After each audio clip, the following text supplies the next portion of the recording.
तो एजाज अहमद साहब एक बहुत बड़े प्रॉपर्टी टाइकून जिसके हवाले से बड़ी बातें की गई, बहुत कुछ कहा गया, उनके पास लोगों को भेजा गया, लेकिन वो ना माने और बिल आखिर जब माने तो बहुत देर हो चुकी थी। जी, यकीनी तौर पर मुझे याद है कुछ अर्सा पहले मलिक रियाज साहब का एक ट्वीट आया था जिसमें, और फिर उनका एक ऑडियो मैसेज भी मैंने सुना था और वीडियो मैसेज भी मैंने देखा था। उन्होंने कहा था कि ओवर माय डेड बॉडी। उस वक़्त वो ये वो तासुर दे रहे थे कि जनाब उनको मकरूर बनाने की कोशिश की जा रही है, लेकिन मैं बिल्कुल नहीं मानूँगा, और वो उस वक़्त अपने आप को महफूज़ समझ रहे थे। इसको कुछ मकाफ़ात अमल भी कहते हैं। मैं कई गरीब लोगों को जानता हूँ, कराची में भी बैरिया टाउन के लोगों को जानता हूँ, जिनके बच्चे शायद आप जो इस दुनिया में नहीं रहे, उसके ज़िम्मेदार वो मलिक रियाज़ को समझते हैं। लेकिन आज ये जब ये आया, इस बात के इम्कानात पहले से ज़ाहिर किए जा रहे थे। भी आपने अपने इंट्रो में भी जैसे मेंशन किया कि एक वक़्त था कि वो अभी कुछ दिन पहले, चंद हफ्ते पुरानी बात है, कि जनाब वो सही। डील हो गई की खबरें आ रही थी, और सिर्फ़ वो एजाज़ सैयद ने ही खबर नहीं दी थी और मुज़म्मिल सुहरावर्दी ने ही बात नहीं की थी, वो नजम सेठी साहब ने भी कही थी। नजम अच्छा। सेठी साहब का आपको पता है स्टेचर। फिर वो अब्दुल्ला हमीद गुल जो है, वो उन्होंने भी ट्वीट किया था। वो हमीद गुल साहब के हाँ। साहबजादे हैं, और फिर उन्होंने तो खैर मायूसी का इज़हार किया था। तो मैंने रज़ा के प्रोग्राम में भी कहा था, और फिर अब्दुल्ला के हमीद गुल से जब मेरी मुलाकात हुई तो उनको भी मैंने कहा कि हुलूस दिली दूरस्त, मायूसी की ज़रूरत नहीं है। ये मैंने अब्दुल्ला हमीद गुल से कहा, आप नजम से इनको रज़ा को नहीं कहा था।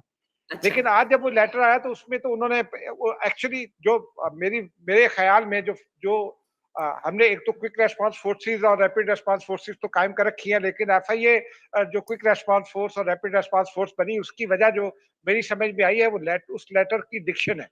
उस लेटर में वो ये पूरा तासुर दे रहे हैं कि तब ये अदारे मिलकर, एस्टेब्लिशमेंट और बाकी अदारे मिलकर उन्होंने मुझ पर चढ़ाई कर रखी है और मेरे ऑफिस बंद कर दिए हैं, मेरे लोग बेरोजगार हो गए, लाखों लोग बेरोजगार हो गए, और मैं पाकिस्तान की बड़ी खिदमत करना चाहता हूँ। जैसे वो शेख हामिद को एक जमाने में मुद्दे वतन पाकिस्तानी और शरीफ शादी का सर्टिफिकेट मिला था, वो भी मुद्दे वतन पाकिस्तानी का लेना चाहते थे। उस सही। डिक्शन की वजह से फिर फौरी तौर पर एफआईए ने रद्द-ए-अमल दिया, और आपसे थोड़ी देर पहले खबर भी आई, तस्वीरें भी आई, अगर वो दिखाई जा सके। तो उनके बैरिया टाउन के जो फाइनेंशियल ऑफिसेज हैं, उन पर यहाँ रावलपिंडी में, इस्लामाबाद में छापा मारा गया, और तमाम फाइनेंशियल रिकॉर्ड जो है, लेन-देन का रिकॉर्ड जो है, जितना ज़मीन का रिकॉर्ड है, बहुत सारी चीज़ें तो पहले ही ले ली गई थी। जो फाइनेंशियल रिकॉर्ड है, वो एफआईए के पास जो रह गया था, वो आज कब्जे में ले लिया गया है, क्योंकि वो नहीं मिल रहा था। ये अच्छा। एक विला में है। पहले शायद ये इस जगह पर नहीं था। ये इन्होंने जब ये मुश्किल आई तो कुछ फाइनेंशियल रिकॉर्ड्स कहीं शिफ्ट किया था। तो ये नई जगह जहाँ मेरी इत्तला के मुताबिक छापा मारा, और अब से पहले वो तमाम फाइनेंशियल रिकॉर्ड जो है वो अब कब्जे में ले लिया है। मैं आप ऐड कर दूं, आपको याद है गुज़िश्ता रोज जो है वो इश्तिहार भी सामने आया था, नैब ने ये इश्तिहार कुछ दिन पहले दिया था। आज सुबह मलिक रियाज इस्लामाबाद हाई कोर्ट गए थे, वहां से उनकी पिटीशन जो है वो मुस्तरद कर दी गई। उन्होंने कुछ वक्त मांगा था, ये प्ली बार्गेन की थी 8 अरब रुपए की। उनके अच्छा। दामाद हैं जैन, उनके बेटे अली रियाज, बेटी बीना का नाम भी आ रहा है, मुझे नहीं पता कि वो उसमें है कि नहीं, लेकिन उनका नाम ओके। आ रहा है।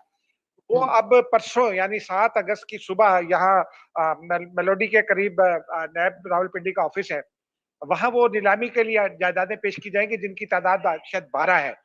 उसमें बैरिया आइकॉन भी शामिल है, उसमें बैरिया में गोल्फ क्लब भी शामिल है, उसमें एक मार्की भी शामिल है, और कई बड़े कीमती प्लॉट्स हैं जो कमर्शियल प्लॉट्स हैं, अरबों रुपए के प्लॉट्स हैं।